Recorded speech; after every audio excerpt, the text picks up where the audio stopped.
All right, you're welcome back again.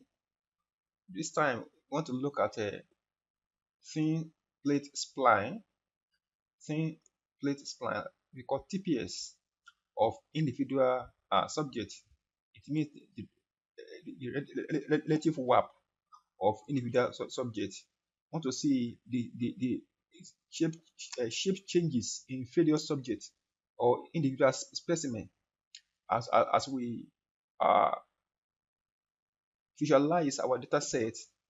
You can see that the shape of we can see the shape changes in individual subject or specimen. All right, through the lollipop graph. All right, which is otherwise known as a PCA plot, or we also call it a relative warp of individual subject.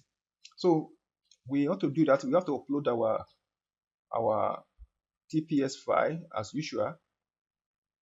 All right, so then before we do that, you have to first transform, right? Select all, click on transform. So you choose the one you prefer from the two, but this one is better. So they say transform to Boxing. Let's use this. Then we now go to multivariate. Okay, no, geometry rather. Sorry, geometry. Then we click on 2D landmarks. Click on thin plate spline. All right. So looking at this, you can see the shape changes of individual. You can see that this is the shape changes of individual. I can see this one is a first specimen from the mean shape. Okay, this is for the mean shape. You can see this is the reference shape now, reference mean, right? So you can see the first individual. If you select the second person, you can see the second person face actually.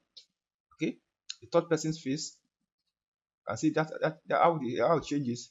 You can off the grid to see the vector as changes. Okay, you can see the vector as changing. There's a lot of changes around the nose and mouth. All right.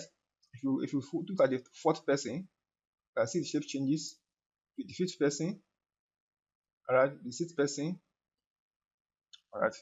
So that is how you visualize individual person changes, shape changes, and then you can also look at the if you look at you click on the grid, you can look at the expansion factors by look at the coloring, the contraction and expansion.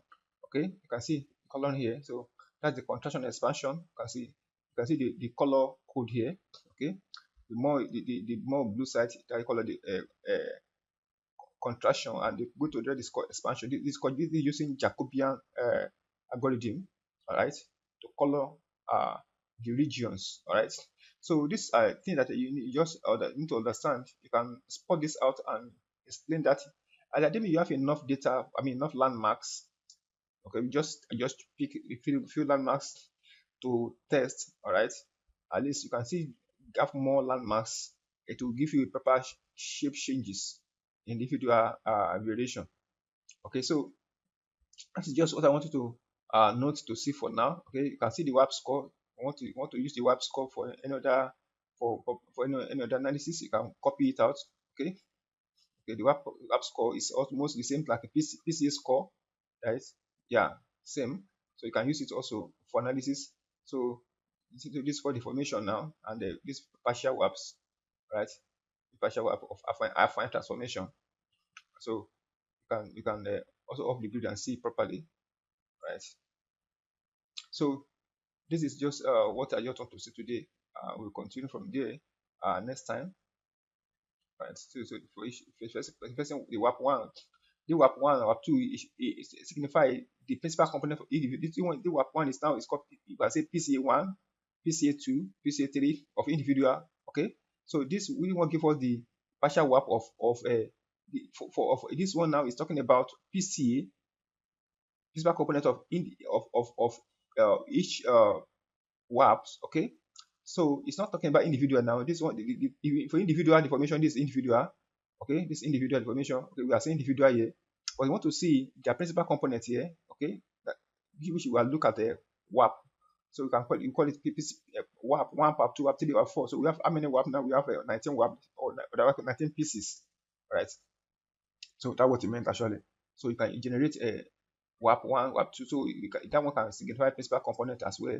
So which means PC1 changes, shape change PC2, shape changes PC3. So that one can be more seen if you go to Morpho all right. So look at the color coding of that, or Jacobian color code of that. So this is just what I want us to see called thin plate spline deformation of the shape relation. So I'll see you in the next class. Thank you so much.